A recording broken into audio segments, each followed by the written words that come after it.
अस्सलाम वालेकुम व्यूअर्स, कीअं आहियो? उमेद आहे ख़ैर सां हूंदा। अॼु असांजो टॉपिक आहे मामूई फ़क़ीर। मामूई फ़क़ीर तमामु जेको मशहूरु दरवेश हुआ। इन्हनि जो तालुक़ तक़रीबन सभु जे अवाइली दौर सां ई हो ऐं हिन फ़क़ीरनि जे नालो उहो मशहूरु आहे त हिननि जेको सिंध धरती बाबति पेशन गोइयूं कयूं त छो ही फ़क़ीर केरु हुआ, इन्हनि जहिड़ियूं पेशन गोइयूं कयूं उहो पढ़ूं था।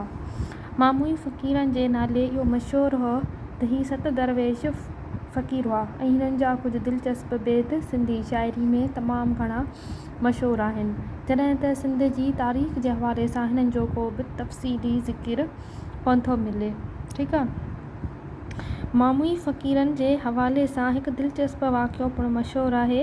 चवनि था त ही 7 दरवेश ॼाम निज़ामुद्दीन, ठीकु आहे, कंहिंजे दौर में ॼाम निज़ामुद्दीन जे दौर में थी गुज़रिया आहिनि।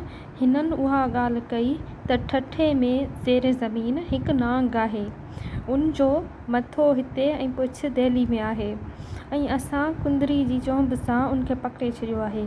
कुंदरी कढिबी त नांग चुरंदो ऐं ही मुल्क तबाह थी वेंदो। उहा ॻाल्हि ॿुधी बादशाह हिननि खे क़त्ल करणु करण जो हुकम ॾिनो। क़त्ल थियण शर्त हू दरवेश पंहिंजो सिर जेको आहे हथ ते रखी उॾामी हलियो वियो।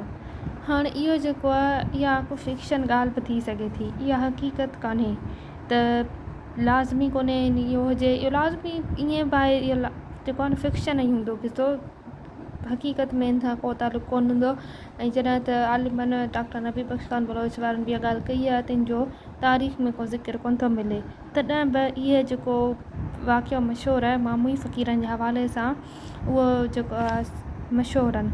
ऐं जेके मामूई फ़क़ीर तमामु घणा मशहूरु लिखिया वञनि था ऐं टेस्ट इंटरव्यू में किथे बि सवाल लाज़मी पुछी सघनि था त फलाणा मामूई फ़क़ीर आहिनि, हिन कहिड़ियूं पेशन गोइयूं कयूं ऐं उहो असांखे ॿुधायो। ऐं तव्हांखे इहो जेको वाक़िए जी ख़बर हुजे, मामूई फ़क़ीरनि जेका वाक़ियो कयो ऐं जेके पेशन गोइयूं कयूं उन उहे जेको आहे जेका पेशन गोई कई मामूई फ़क़ीरनि, तिन जा 2 मतन रिसाले सिंधू ऐं अख़बार तली में छपियल बदवी साहब ॾिना आहिनि।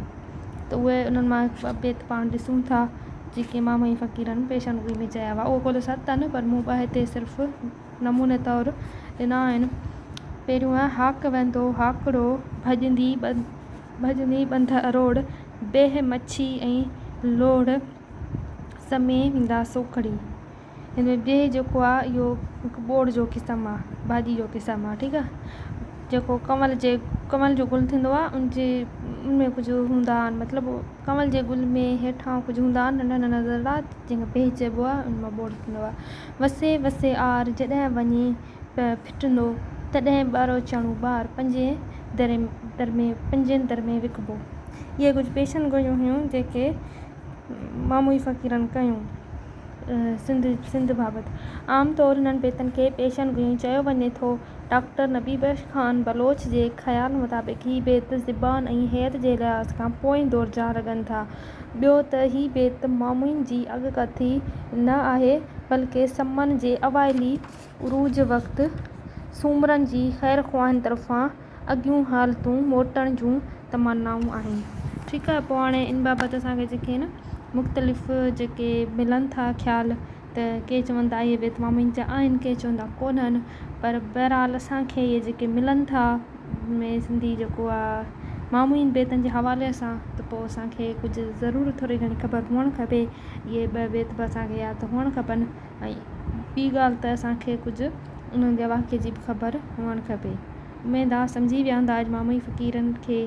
त मिलूं था वरी ॿिए लेक्चर में। अल्लाह हाफ़िज़।